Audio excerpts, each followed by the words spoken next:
Good morning, students.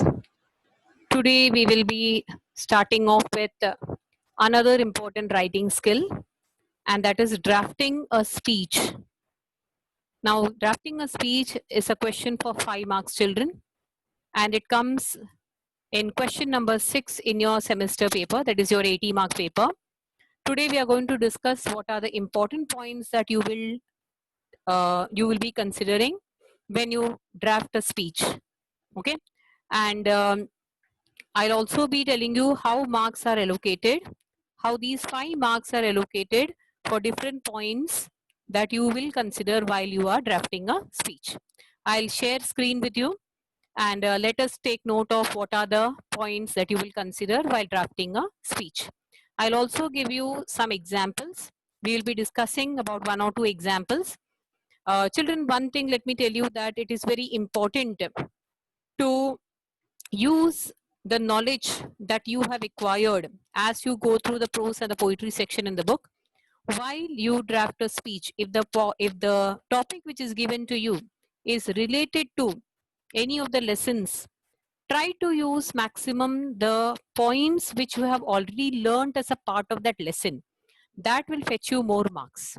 And how to do it, I'll give you an example and I'll tell you about that also. We'll talk about that also.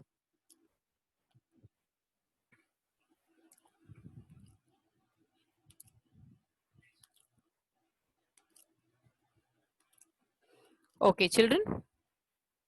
Drafting a speech, total marks 5.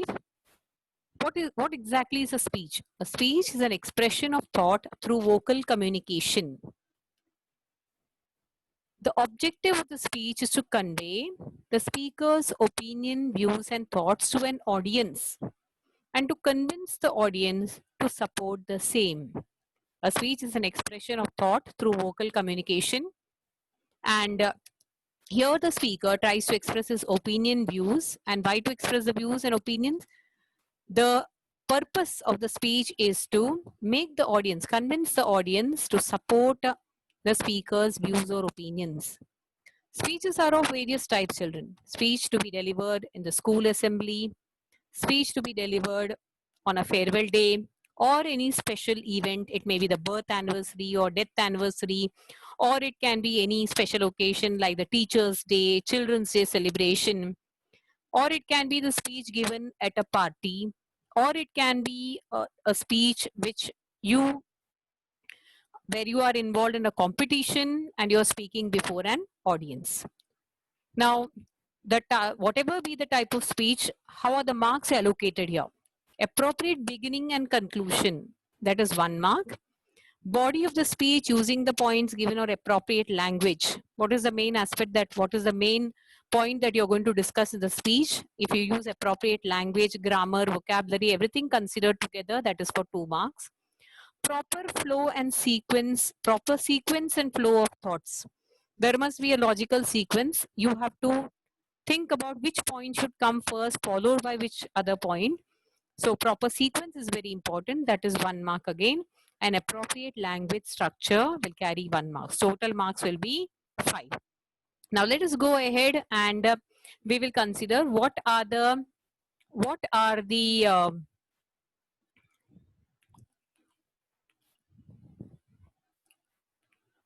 points to be considered.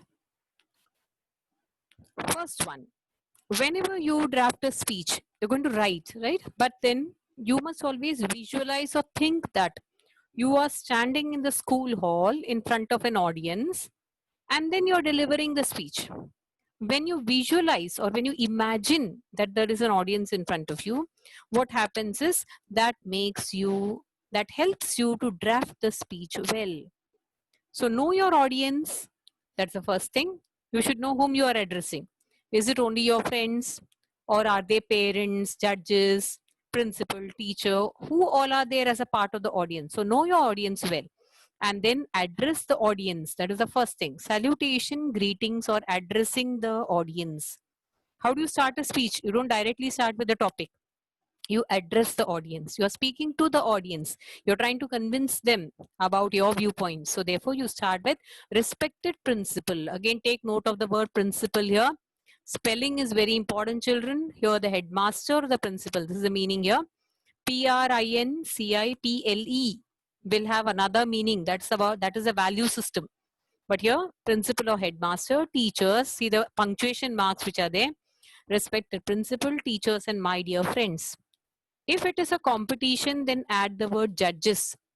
Or if it's a special occasion, then you make a mention of the chief guest. So first one is the salutation, the greetings, the salutations, saluting or the addressing the audience initially. We start with respected principal, R is capital, principal P capital again, punctuation marks, comma, okay, teachers and my dear friends. If it is a competition, you can add honorable chief guest, judges, eminent dignitaries, ladies and gentlemen. Okay. If the gathering is a very formal one, then you can start with honorable chief guest, judges, eminent. Eminent means famous. Dignitaries, ladies and gentlemen. The second sentence will always be wishing them or greeting them. A very good morning to one and all present here. A very good afternoon to one and all present here today. Okay, this will be your second sentence. This part of it will carry 1 mark. Addressing the audience, salutation and greetings will carry 1 mark. Once you write that properly with all the proper punctuation, then you score 1 mark. There's a tick mark put by the examiner and you have 1 mark if you have written it with proper punctuation without any spelling mistakes. Second one is the speaker. Many times the audience, they don't know who is the speaker.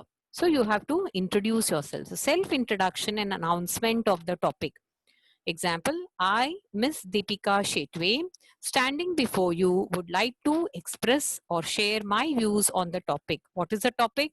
And who is the speaker? So self-introduction and announcement of the topic.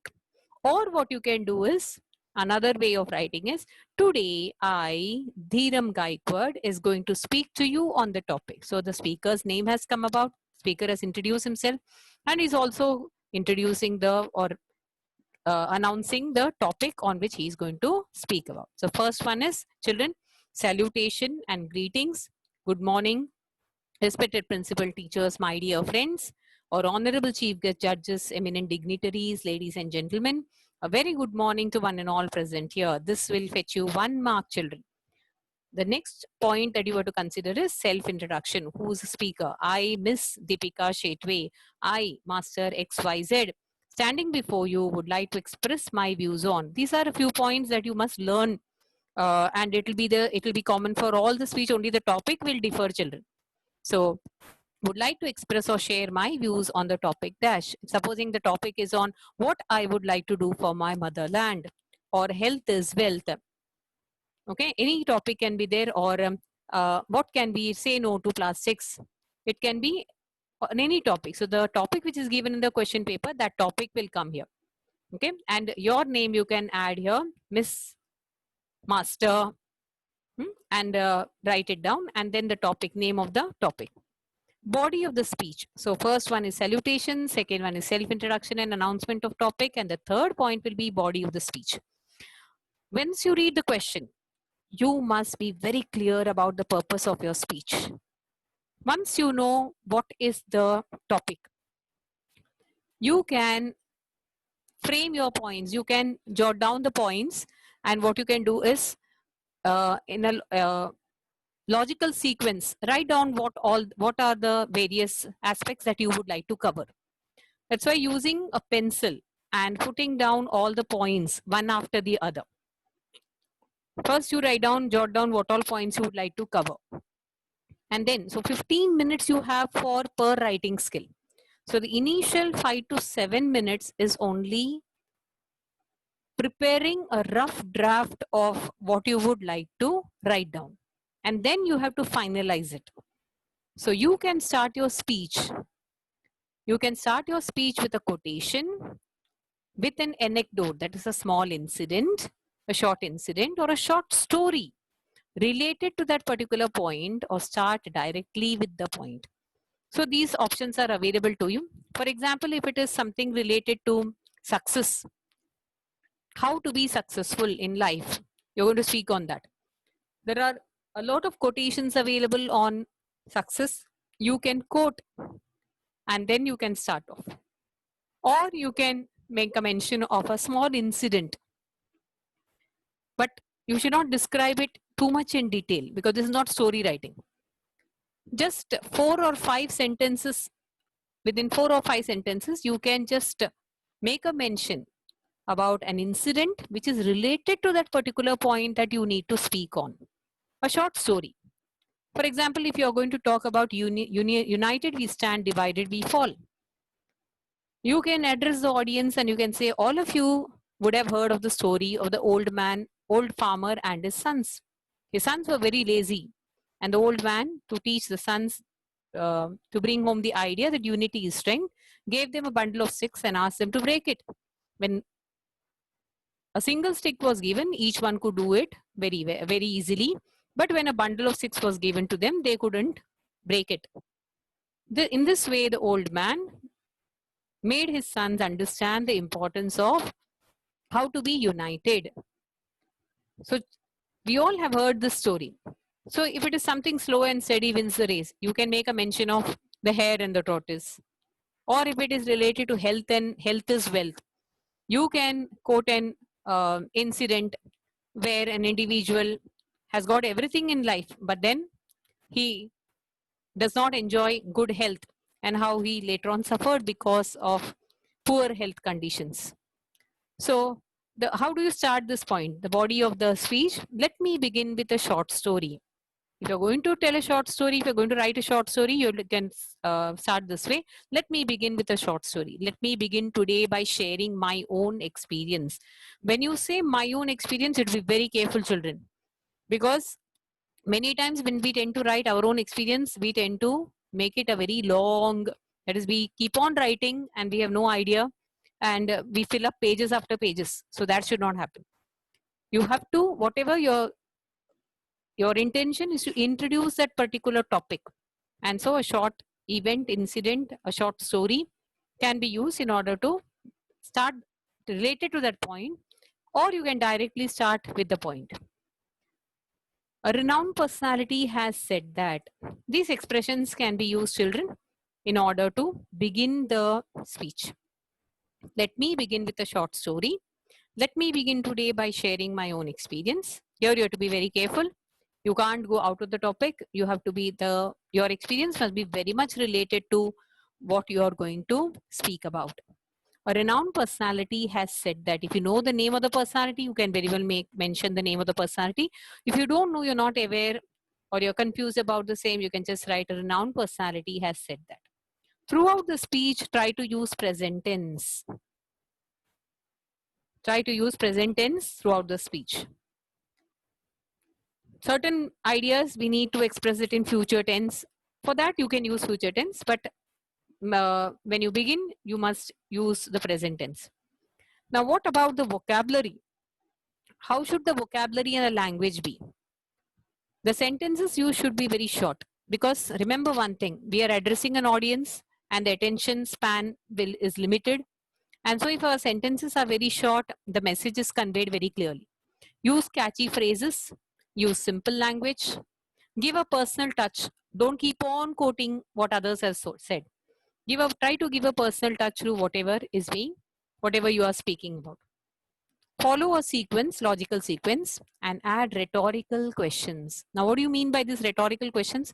You're not expecting the audience to stand up and answer your question. But instead of making a statement to make a particular point more effective or for emphasis, you ask a rhetorical question. Don't you think so? Why don't we understand this? Is it so difficult for us to deal with it? So these such type of questions can be asked. Add rhetorical questions where instead of making a statement, you put it in a question format. Very, very important point comes up next. Use discourse markers or linkers to connect your ideas. Now, discourse markers come up as a grammar topic, and discourse markers are commonly used to connect one idea to the previous idea or a new idea. The common discourse markers which are used are, of course, looking back, so, but, here is one, meanwhile, finally, then, no sooner than, not only but also, when, at first, however, besides, especially, then, firstly, etc. Now, what is the function of these discourse markers? Discourse markers are children called linkers. They help you to link one idea to the next, one idea to the next idea. A new idea is linked to the previous idea, or one idea is linked to a new idea using a discourse marker. So firstly, I would like to point out, besides this, however, meanwhile, firstly, lastly, okay, all these are discourse markers. Language should be very polite and persuasive. You may be talking about a very serious topic, and you may be expressing your ideas wherein you are uh, the subject matter that you're dealing with is a very serious one, and you are very angry with a particular section or a group of society, and you are trying to express your um, opposition to a certain idea or a certain point. You don't like something, or you have a strong dislike, but yet your language should be very polite and persuasive. That is very, very important. Do not use harsh language. Do not use, do not be rude. Be persuasive, be polite. Use expression like, I don't understand why we do accept this issue so passively. Imagine after 10 years what will happen. That means this shows a concern.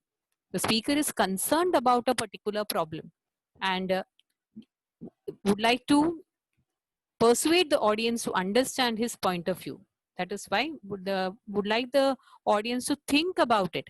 And that's why such expressions will really help. You must have noticed that making someone aware of what's happening. So you must have noticed that. Give examples. The more examples you give, your point is better understood, children. So let me give you an example. Start off that way and give. But do not give too many examples. Too much of anything is bad. So do not give too many examples. Give examples which will help to bring home the idea. Avoid repetitions. Organize the points well. And if you're going to talk about a particular problem, then be very clear how to organize. Talk about the problem, talk about what are the causes of that particular problem, also make a mention of what are the solutions. You can't talk about the solution and then go to the causes. You have to first talk about the problem, the causes of the problem, and then later on the solutions of the problem. Avoid giving personal examples. Many a times people may not like when you give too many personal examples. Personal use, the use of the personal pronoun I should be avoided. Okay, let's try to make it as general as possible rather than making it personal. So avoid giving personal examples. Depending on the topic, try to make it humorous. Don't be very serious. Sometimes crack a joke if it is related to a particular something related to health, or if it is something related to avoid use of tobacco. So you can, or a person who doesn't exercise, or importance of exercise, try to make it uh, humorous by adding one or two funny jokes. But these must be again very polite and not with an intention of hurting anyone. Lastly, you have conclusion. How do you conclude a speech? Just as there should be a proper beginning, salutation, greeting, and addressing the audience. Then you introduce yourself, introduce the topic, introduce yourself, introduce the topic. Then comes the body of the speech. Ask rhetorical questions. Okay, avoid repetitions, give examples, use discourse markers. And lastly, you come to the conclusion of the speech. Conclude your speech. Thank the audience for being patient listener. This is very, very important, children. So conclusion also has marks. Conclude your speech, thank the audience. Before I conclude, I would like to think over the fact that supposing you have addressed a particular problem. So you can use this particular expression. Before I conclude, I would like you to think over the fact that thank the audience. How do you thank the audience? I express my deep gratitude to organizers of this event function. Okay, I express my gratitude. I would like to thank my teachers for giving me an opportunity to speak in front of this audience today.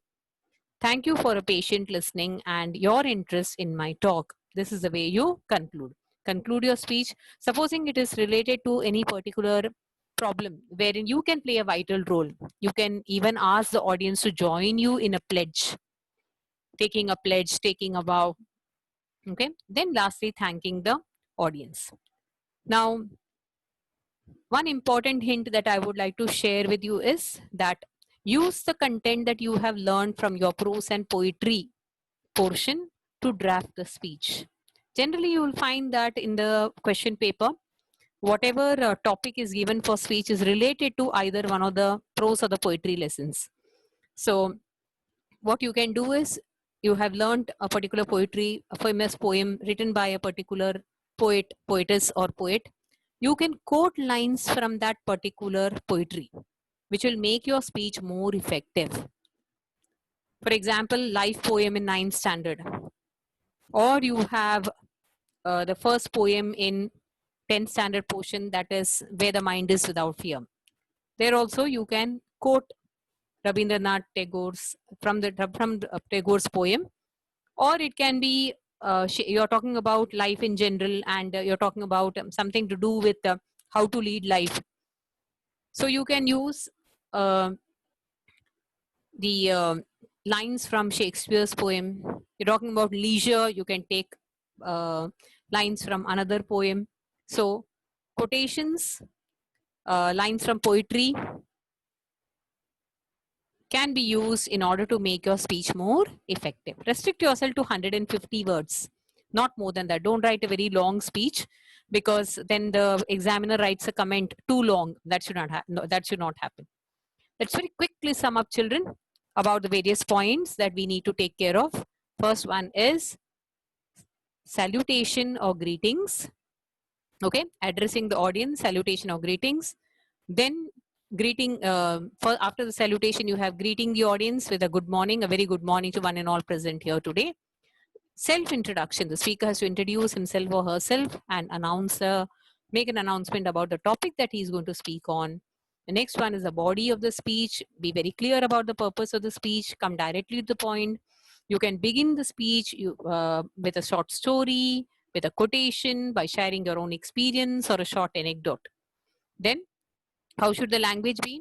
Let the sentences be short, use catchy phrases, use simple language, give a personal touch, follow a logical sequence, and ask rhetorical questions. Use discourse markers in order to connect the different ideas. Let the language we use be polite and persuasive, and give examples, avoid repetitions, organize your points very well, and lastly, conclude the speech and thank the audience for being patient listeners. Restrict yourself to 150 words, children, and use content that you have learned from your prose and poetry lessons in the speech. That will fetch you more marks. Now, let us discuss a particular model speech. And okay, this is one question that I would like to discuss, and this I will put it up for you as notes.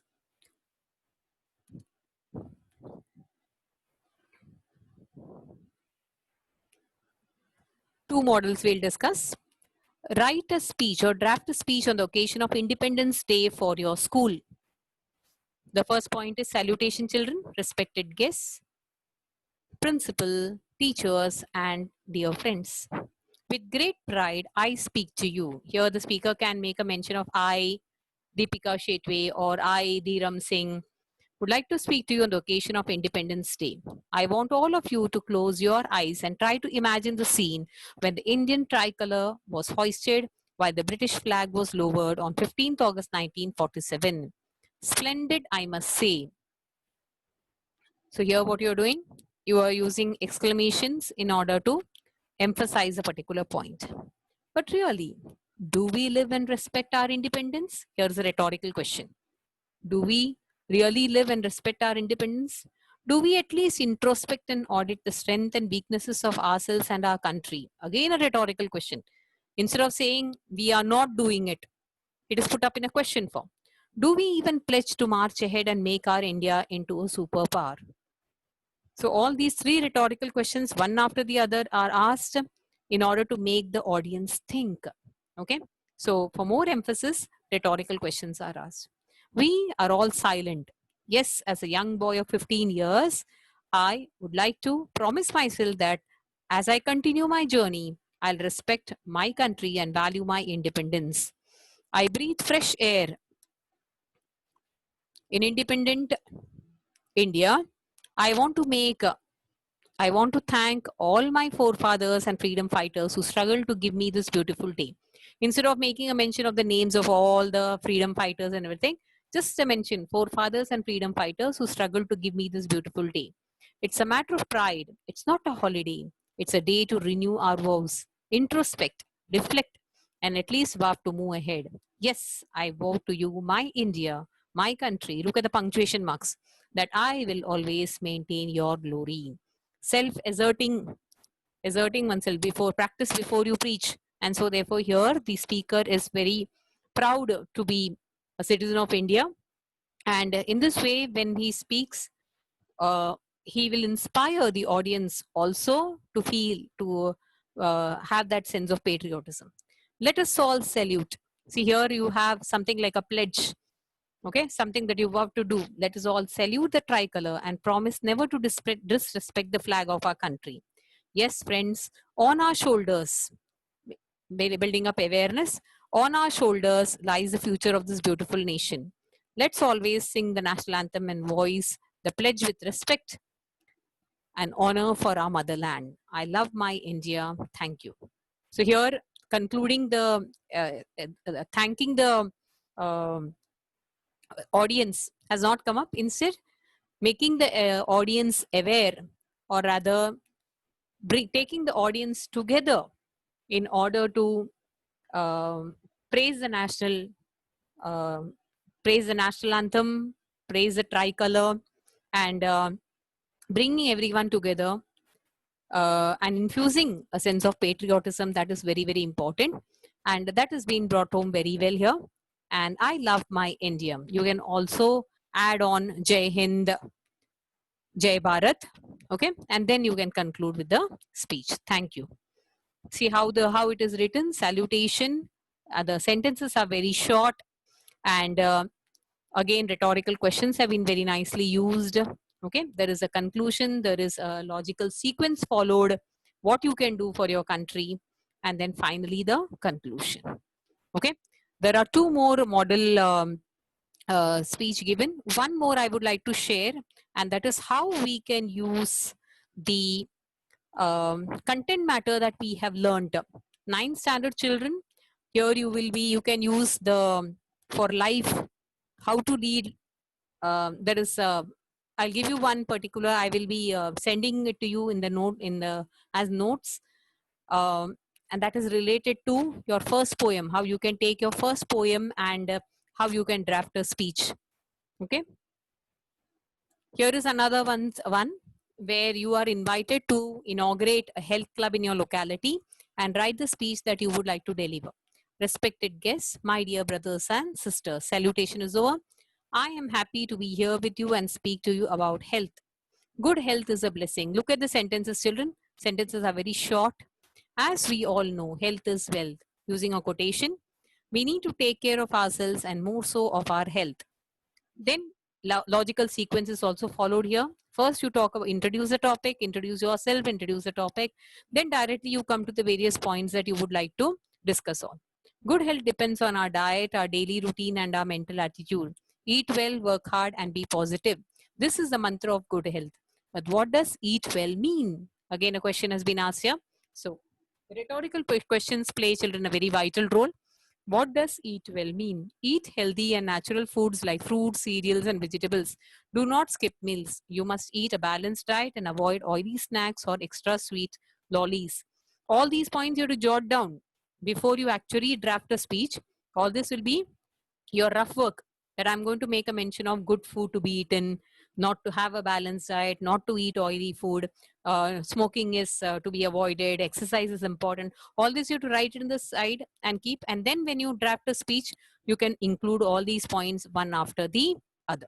First, when you make a mention of food, you can't skip, you can't jump from one point, again make a mention of exercise, then again come back to food. No. Everything related to food should come up together. So see how well this has been given. Eat healthy and natural foods like fruits, cereals, and vegetables. Do not skip meals. You must eat a healthy diet. Avoid healthy oily snacks and extra sweet lollies. All these points which are related to each other, they have all come together. Exercise is equally important. Positive attitude is important. How positive attitude helps. What happens when you're too negative? Okay. And a positive attitude helps us to have a level of tolerance to bear pain and illness. Try it, you will be different. So see how an advice is given, word of advice is given.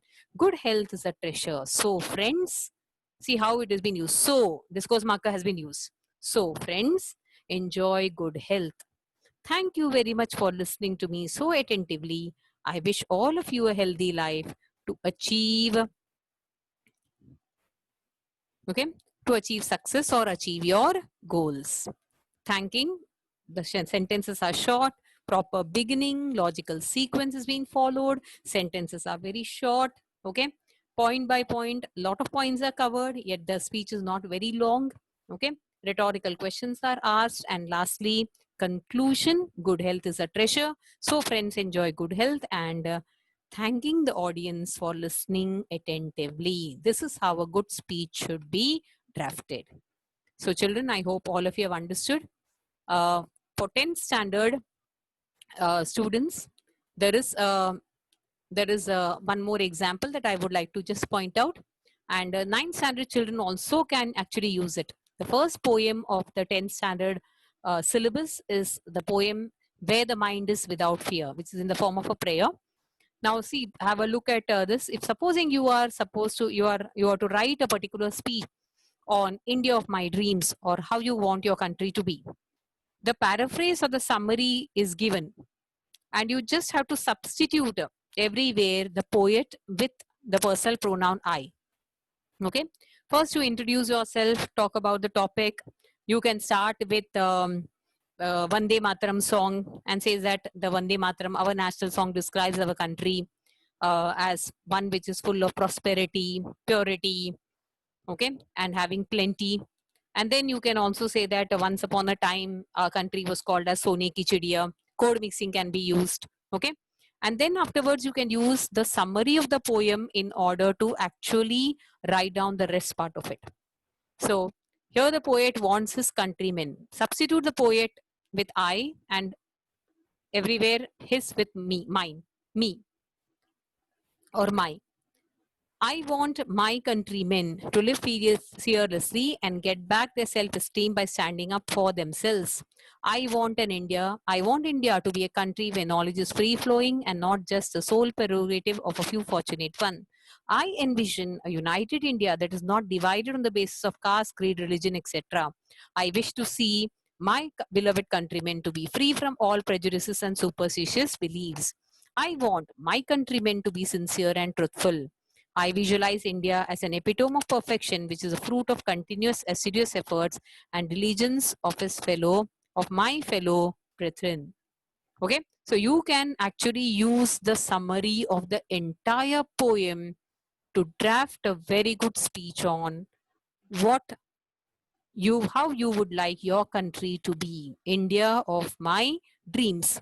So you can also, when you begin your speech, you can write, my idea of my beautiful country, India, of my own dreams, matches with the viewpoint of Rabindranath Tagore, as mentioned in the poem, Where the Mind is Without Fear. And then you uh, take the ideas which the poet has given, and based on that idea itself, you can draft your entire speech.